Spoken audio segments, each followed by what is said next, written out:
welcome back to another one of our recorded English classes. Do make sure that you're still doing your daily practice of answering how are you today or how are you doing today, and try to have variation, right? Remember, we don't just want to be saying, I'm fine, thank you. I want you to actually answer with how you're feeling today. And if it means that you're feeling sad today or it's not positive, that's okay. I just want you to get different practices with different kinds of English.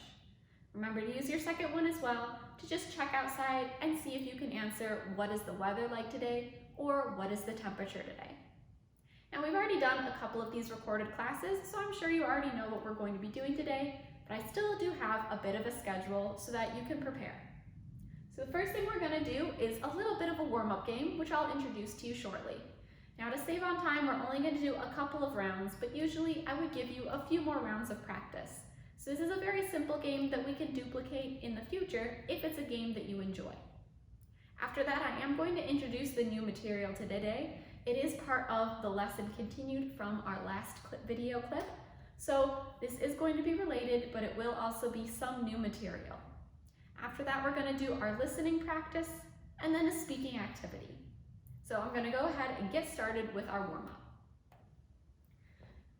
Now, for our warm-up activity, I do have an example for you first that's very simple. And you might have played this game before, but it is called Odd One Out. In this case, I'm sure you can see there are 4 pictures here. Now, one of these pictures does not belong with the other ones. For the example, it's pretty obvious which one doesn't belong. We have 3 pieces of fruit, and then a hamburger, which is very obviously not fruit. So the job of everyone who's watching at home, you, will be to look at the 4 pictures I give you, or 4 statements, and pick whichever one does not fit with the other ones. There can be multiple answers, so don't worry if you have a different answer than the ones that I give to you, so long as you are picking the correct answer for which picture is the odd one out. So let's go ahead and get started. So of these 4, go ahead and pause the video if you need to, but think of which picture is the odd one out and a reason why. I'm going to give the answer now, so if you need more time, please pause it and think about why, or how you could say in English, a picture is the odd one out. And of course, we have several reasons why this is the answer. For one, the rest are in black and have black hair, and this cartoon is blue. Another example is it is a cartoon and the rest are human. And our last one is that this is a Japanese cartoon and the rest of the people here are Korean. So you can see there are many different ways that you could pick which picture is the odd one out. So again, go ahead and see if you can pick which one is the odd one out. This might be a little easier, but there are some more interesting answers if you can think of them. So try to come up with more than one reason why the picture you pick is the odd one out. Pause if you need more time, but I'm going to continue and show the answers. I'm also going to give you a little bit of a hint that might help you pick yet another reason why a certain picture is the odd one out. And if you manage to guess it, we do have Pikachu here as our odd one out. Now the obvious answer is because he's a cartoon and the rest are pictures from real life. But if you're looking at the words as well, each of the others, right, the 2 names and also kimchi have Kim in it, whereas Pikachu doesn't. So as you can see, there are multiple ways to pick. Now for our last one, I have 4 sentences in English. I need you to pick which one is the odd one out. And there are a couple reasons why. So go ahead and pick. I'm going to move forward and show you the answer. Right? So we're picking this one as our odd one out. Now, to explain the answer, when you're looking at the other statements, you might think at first that my head hurts is the odd one out. Because the first 2 statements are, I have a stomach ache and I have a toothache, right? Both of those have I have a and an ache in them. However, what's wrong is the only one that's just 2 words and it's a question. All the others are longer and they are statements. So moving on to some of our new material. I'm sure those statements helped you remember a little bit about what we talked about last time.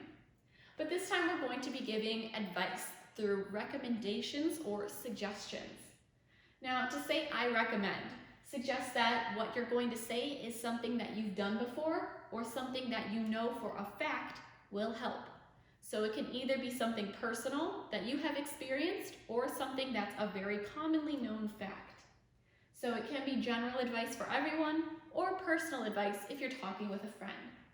For example, if someone says to you, I want to eat healthier, you can tell them, then you should eat less sugar, right? Because we know that it is a known fact that eating less sugar or sugary objects and items is healthier. However, saying I recommend is a little bit formal. So if you're speaking with a teacher or with someone much older than you, you should use the phrase I recommend. But if you're talking with a peer, another student, or a friend, you can say you should instead of saying I recommend. So we're going to have a couple examples with these cartoon characters here, and the girl's asking, what can I do to be healthier? And he responds, you should drink more water. Again, saying I recommend you drink more water is not incorrect, but it's very formal. And even though there aren't necessarily strict formal and informal versions of English, there are phrases that might be seen as a little bit strange for you to say in different situations. When you're just speaking with friends, saying I recommend is very, very formal. So make sure that you are using the correct type of English language depending on your situation.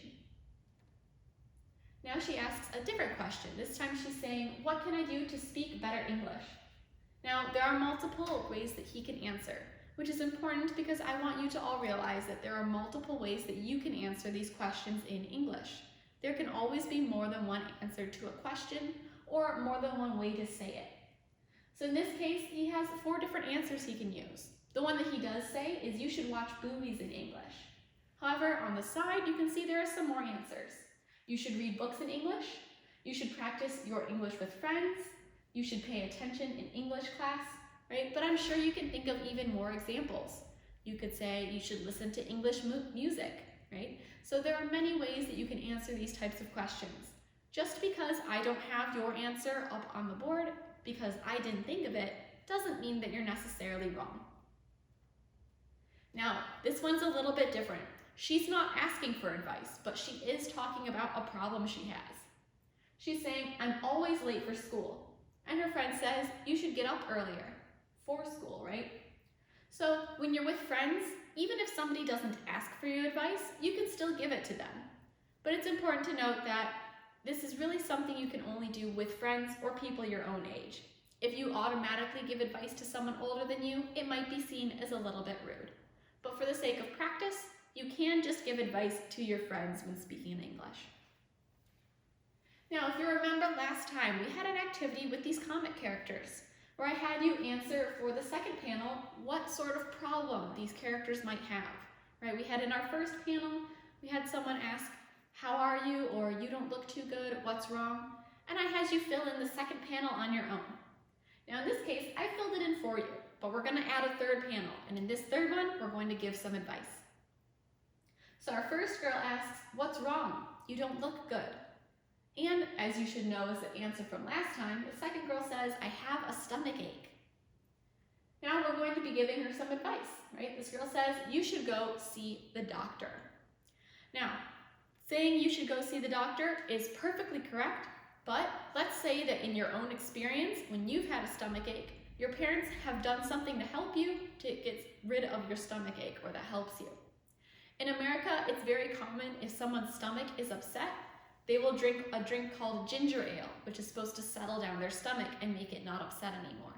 So if you have a stomach ache while in America, it might be common for someone, instead of saying you should see the doctor, to say you should have some ginger ale, or you should take some medicine to get rid of the pain.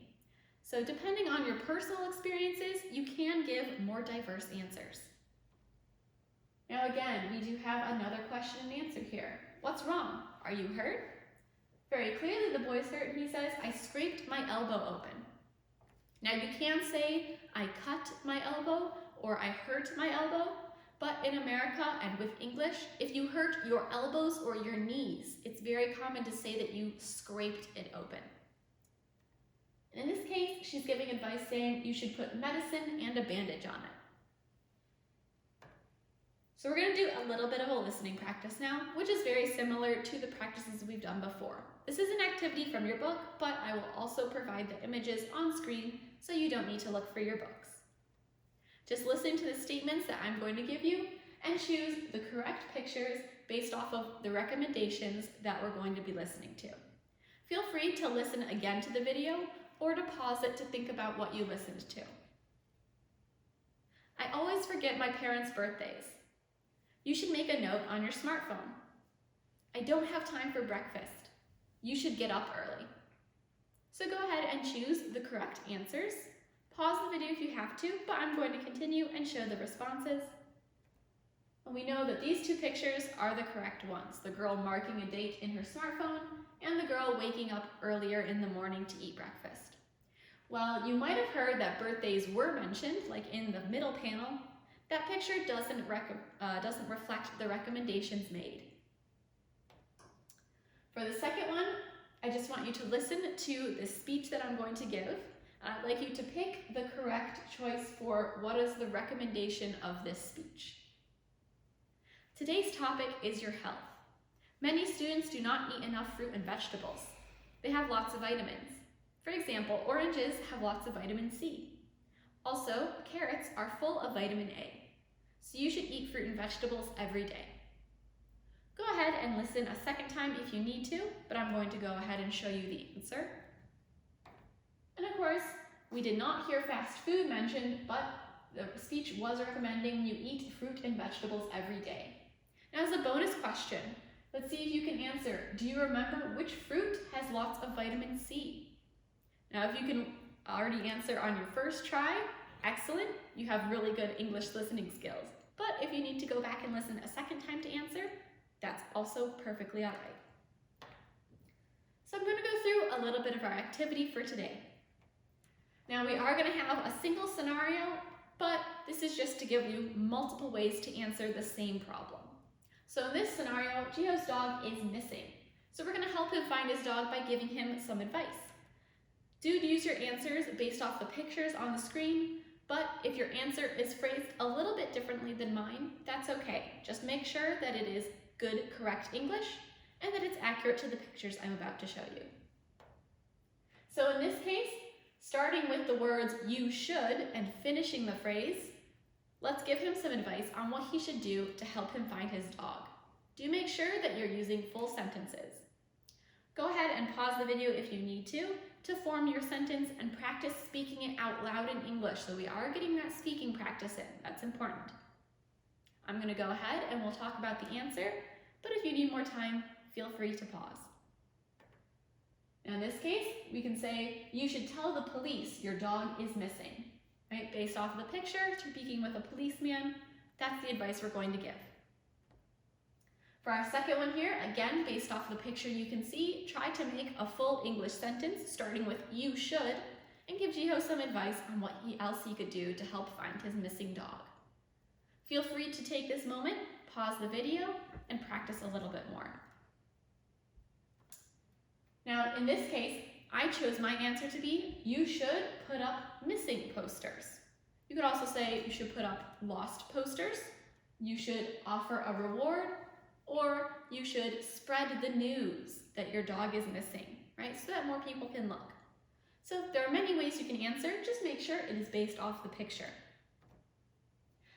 Now, here's our last one for this part of the activity. This is a little bit more open-ended, but see if you can make your own sentence in English and practice speaking it out loud, starting with you should.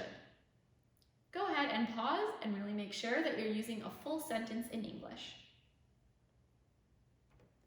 And in this case, my advice would be, you should ask your friends to help you look.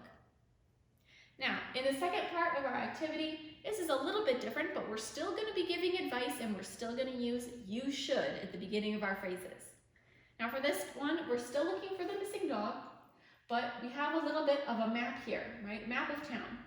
I want you to be able to look through the map, find where the dog is, and then tell Gio and his friends, you should look for the dog and tell them where they should look. Do make sure you're using a full sentence and speaking out loud just to get your practice in with pronunciation. I don't want one-word answers in this case because I do want you to get as much practice as possible. So go ahead, find where the dog is in that map and tell them where they should look for him. Go ahead and pause so that you can practice, but I'm going to go ahead and show the answer. And we'll go through a couple of these practices. So in this case, our dog's in the park. So make sure you're using your full sentence when you're saying where to look for him. Now the dog's moved again, so if you're going to make another sentence, start with you should, tell them where they should look for the dog, where they can find him, and make sure that you're practicing speaking out loud. Go ahead and give yourself a minute, pause the video, I'm going to continue and show the answer. So in this case, our dog is at the school.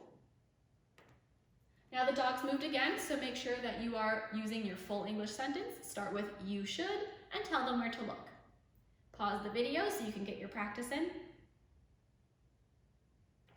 But in this case, the dog's at the shopping center. We're going to do one more. Make sure you're starting with you should and use a full sentence when you're telling them where they should look for the dog. I'll show you the answer. And there he is. So when you're practicing your English on your own, I know it might feel a little bit silly to be speaking out loud to yourself, right? Answering just to a recorded video. But since this is an English speaking class, I want you to get some good practice in, practicing your speaking so that you can feel more confident when we come back to school together as a whole class so you can talk to me during class together.